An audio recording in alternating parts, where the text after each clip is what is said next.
on to discussion and or decision, S15, 463, 78 Cranberry Road, Special Properties 2, LLC, construction of a 15-unit conservation development in and adjacent to wetlands and water courses.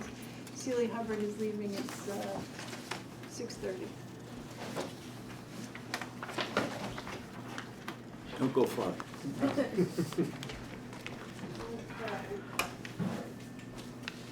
Again, here's the boards are up here, if you want to look at any of them.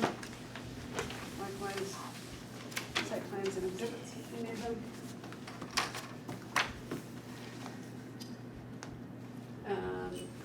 Following your comments at the last meeting on the 4th week of July 28th, I sent you a staff memo with a draft resolution to approve the conditions. In front of you there is a revised memo that has some additional proposed special or possible special conditions. Do you have that? You too.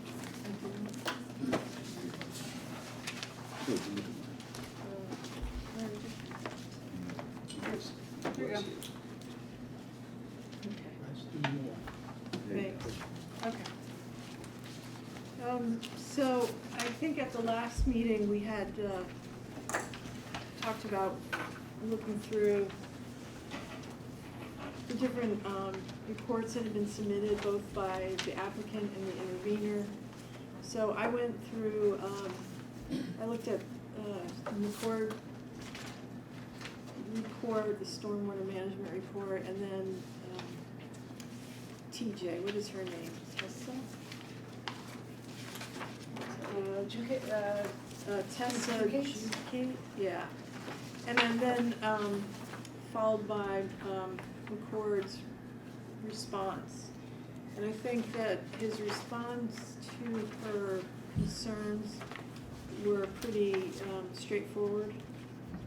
They clearly have designed stormwater management system to meet the 100-year storm event.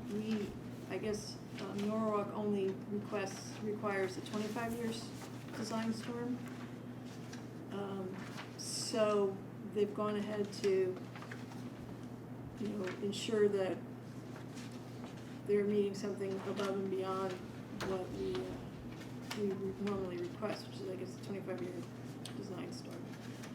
And he went through his calculations, and I guess one of her concerns was that there wasn't any test pits, but he mentioned that they had 22 test pits that had been done previously, so their information and their design was based on that. So I didn't really have any issues with the stormwater management plan. I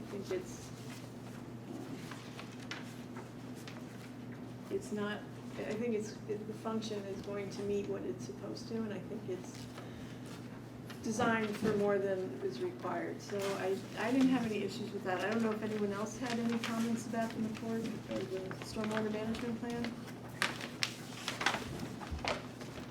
Then I also went back and looked at environmental land solutions and Steve Ganser's comments, environmental comments.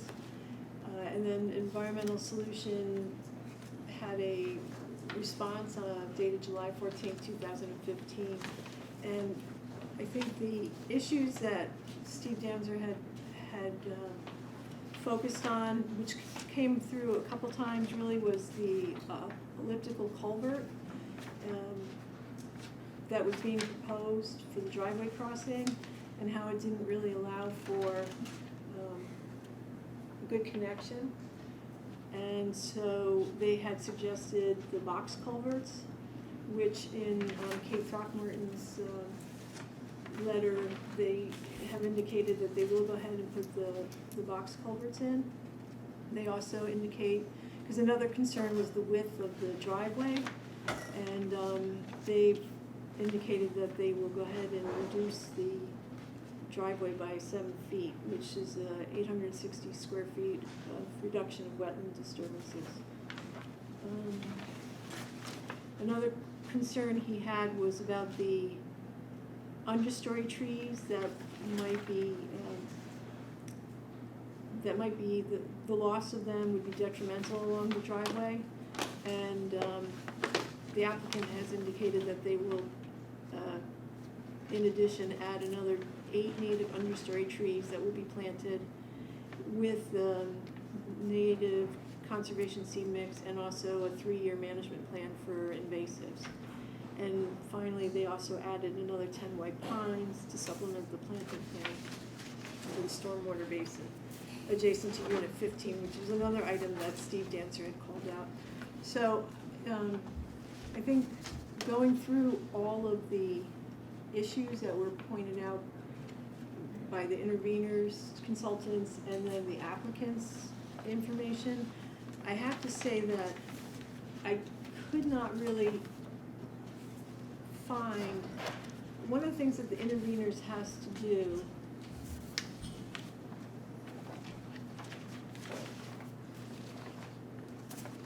is they have to show, there's like, it's a direct, let me find the wording, unless you know what the wording is. It's like, it has to show an unreasonable, yeah, Reasonably likely to have the effect of unreasonably polluting. impairing or destroying the public trust in the air, water, or natural resource of the state. And when you go through that, the intervener pointed out concerns, but they never came out with specifics on how it would be unreasonable pollution, impairment, or destruction of the public trust in the air, water, and natural resources. I think that the applicants, professionals designed something with a lot of thought, and when they were challenged or whatever, they did come back and make some modifications. They did say that they would put in the box culverts. They recognized that that was a better option than just the ellipticals. I tend to think that that in this case, the conservation development is a more responsible proposal than the individuals, just because it's confining the proposed homes to a specific area and then adding the conservation easement or development around it, as opposed to individuals where you're gonna get a lot more, I think, a lot more impairment. I don't know, does anybody else wanna add anything, have any?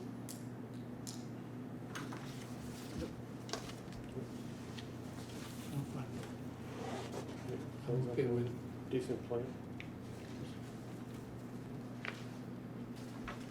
I find the applicant had taken steps to change the plan, to make adjustments, which I think only improved the plan. I've tried to look at the impacts directly to the wetlands, where the wetlands have been impacted, such as the driveway. That area has been reduced. Mitigation seems appropriate. I read with interest the reports by all the folks who submitted things, and I think they all did a good job. But I find the applicant's proposal and submissions and responses to the questions and critiques of the interveners and others to be more persuasive. So I would tend to support it as well, the application.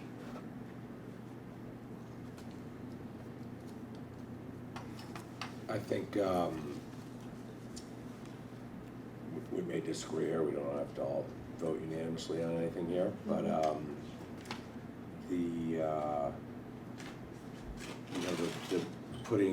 asking for a specific, scientifically proven,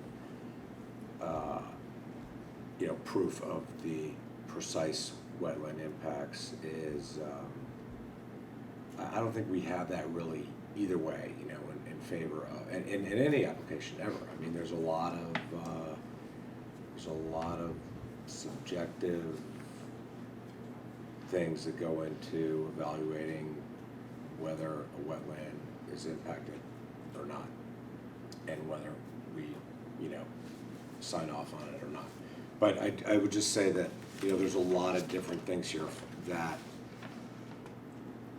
when you add them all up, in my opinion, that there are impacts to the wetlands. I'll list that in a second, but that I think, as I said last week, I think there could be alternative plans that are less impactful. They talk, just in summary, what I see here, he is, in terms of the stormwater management system, obviously Steve Danzer has a different opinion. He's saying that runoff from units 6 and 7, and adjacent detention basin through its level spreader will run into the wetlands. Given the quality of the wetlands, it's strongly recommended that the applicant not use this as a dumping ground for excess stormwater from the detention basin or elsewhere. I guess, there's some opinion, subjectivity involved there. He's saying that will alter the existing hydrological conditions and lead to the degradation or elimination of the unique wetland function described above. He then goes on to talk about the woody upland overstory is a large source of woody debris, which is essential to the maintenance of the riparian stream ecosystem function. The woody debris is a source of nutrients for streamside vegetation. Overstory adjacent to wetlands and watercourse also keeps areas shaded, reducing hypoxia in the stream corridor. The shade prevents intrusion from invasive vegetation. All these functions documented will be adversely impacted if the localized area of the woody overstory is removed as proposed. Right, I He believe says, that's. so anyway, you just add up all the impacts of the driveway, the removal of the trees near the driveway,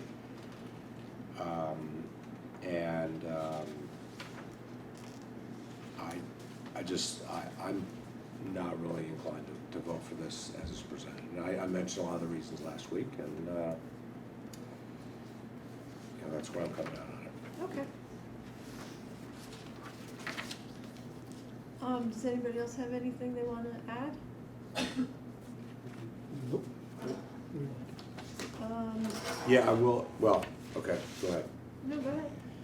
I mean, there's a, I think we're gonna get to in a minute here, a proposed resolution. I don't know if it's premature to discuss this in advance of this being proposed. How about I make a motion? Okay, All right, I'll make a motion to grant application S-15-465 Special Properties 2 LLC, construction of a 15-unit conservation development with installation of associated roadway, utilities, grading, landscaping, stormwater management, and mitigation activities in and adjacent to wetlands and water courses. I made a motion, do I hear a second? Second. Okay, there is a memorandum dated August 11, 2015 that goes to the resolution. Bill, do you have a comment that you'd like to make regarding that? yeah, I mean, I don't know if this is a document for the record, but, just buzzing through this real quickly,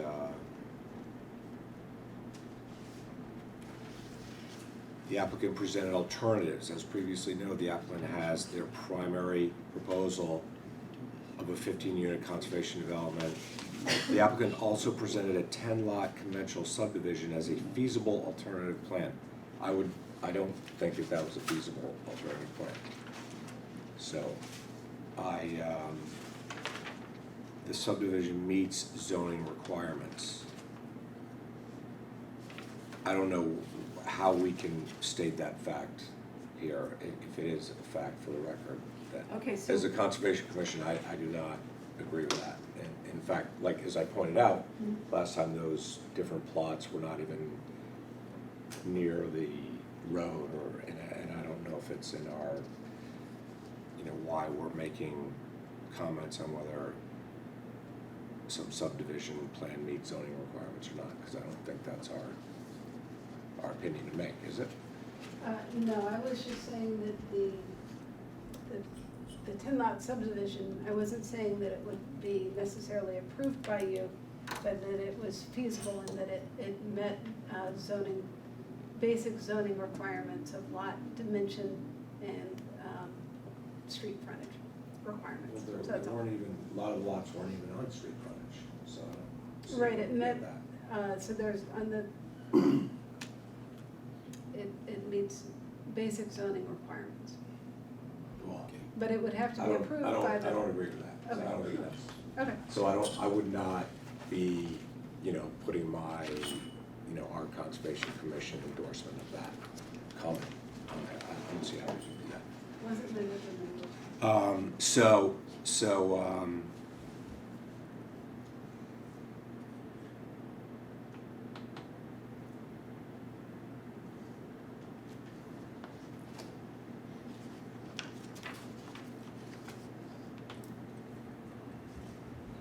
You know, other than the statements that there was no conclusive, credible testimony or evidence that such adverse impact would likely be caused by the proposal,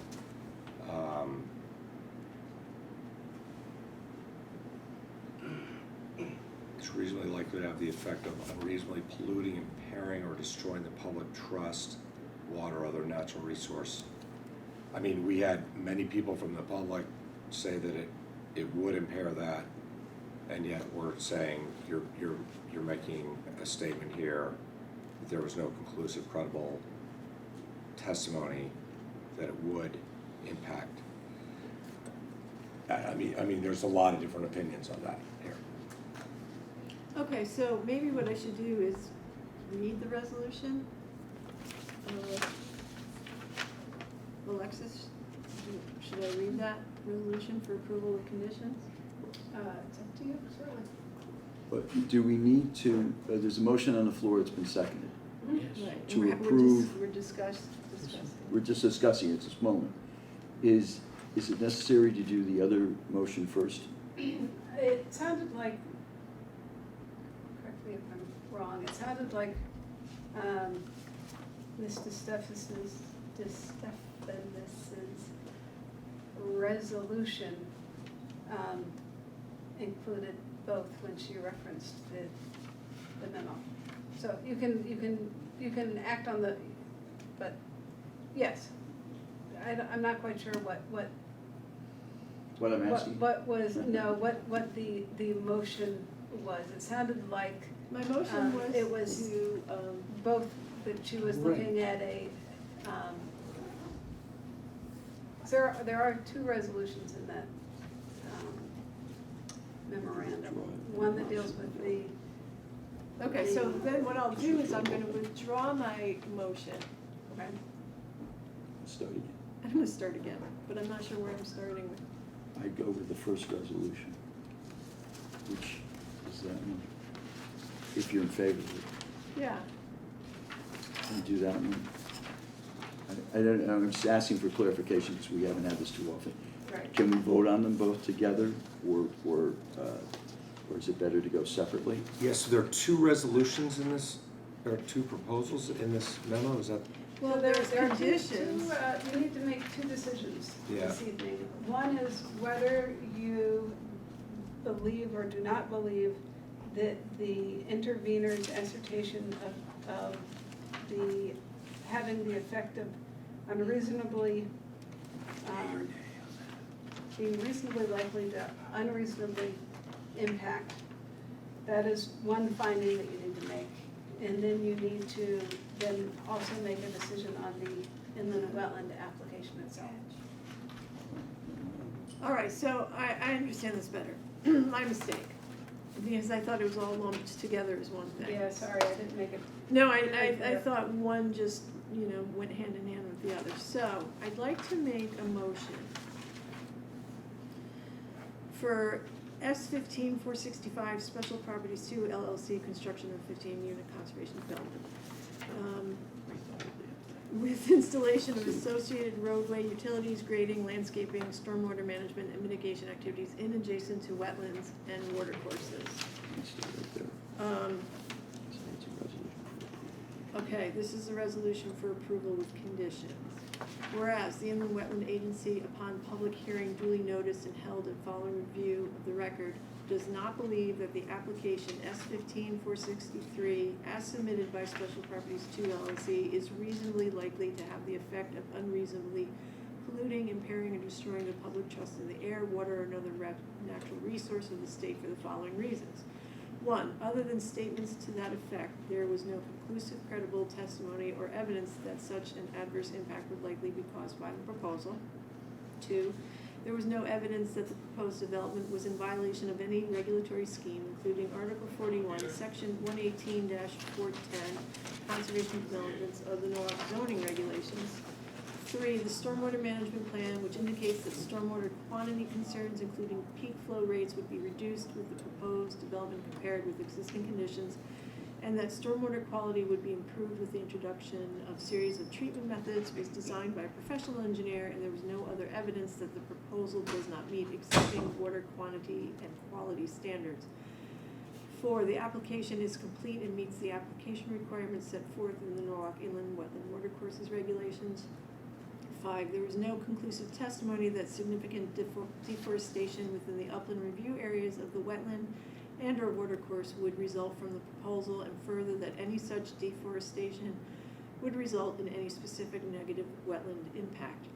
6, regarding water quality and wetland functions, the information provided by the intervener's environmental consultant focuses on existing conditions which did not result from the subject proposal, and draft standards and further do not present any conclusive evidence that the quality of the on-site or off-site wetlands and watercourses are reasonably likely to lessen with the proposed development. 7, the positive wetland impacts of proposed mitigation actions, including but not limited to the reasonably likely success of restoring previously disturbed wetland areas, outweigh the direct impacts to wetlands. And 8, all of the direct impacts are related to construction of the proposed driveway and would be difficult to substantially lessen with any feasible and prudent development proposal. So, Is that your motion? that's my motion. Second. Seconded by Matt Caputo. All right, any further discussion? Yeah, I mean, I think these are pretty strong statements that, again, I was just talking about there was no conclusive, credible testimony or evidence that such, I mean, the intervener reports were, I think, credible. They're from a credible expert on this. So I don't really see that. Number 5, there was no conclusive testimony that significant deforestation within the upland review areas would result from the proposal,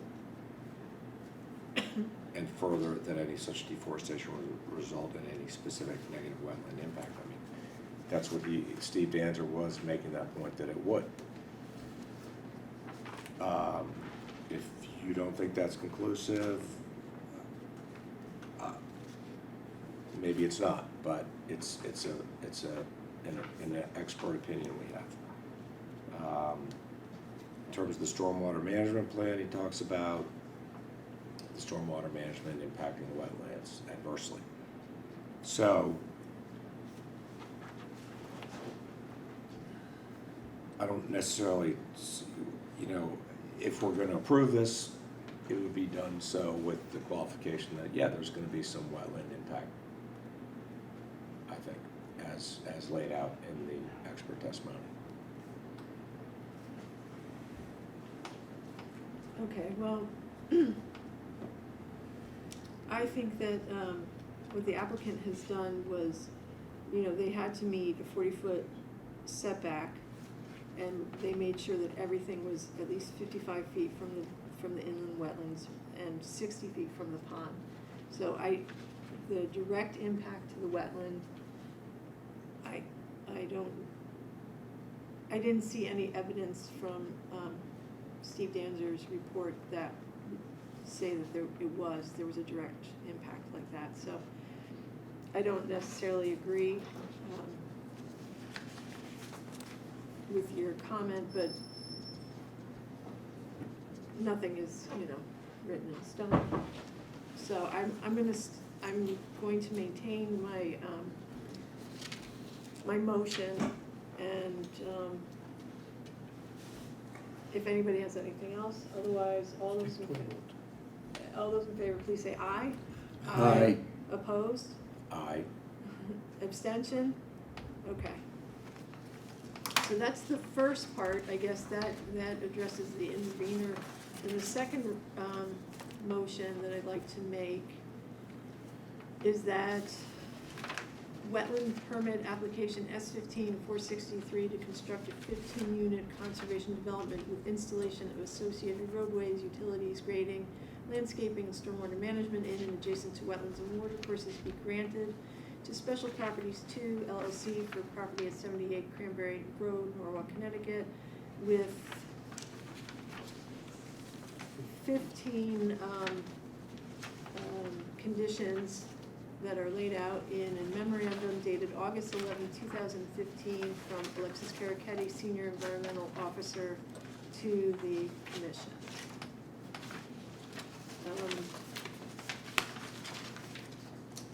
I don't know if anyone wants me to read through them, but do I hear a second to the motion? I second the motion. Okay, motion is seconded by Robert Mercurio. I just want to make sure, so I guess based on on Kate Throckmorton's July 14, 2015, some additional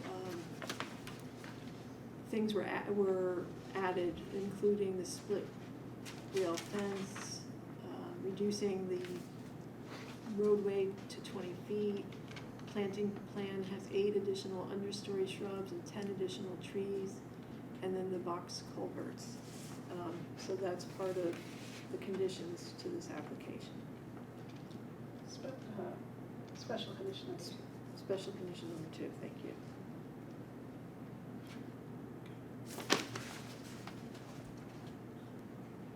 Okay. All right, does anybody have any further comments for this? Hearing none, all those in favor, please say aye. Aye. Opposed? Aye. Abstention? So moved. Thank you.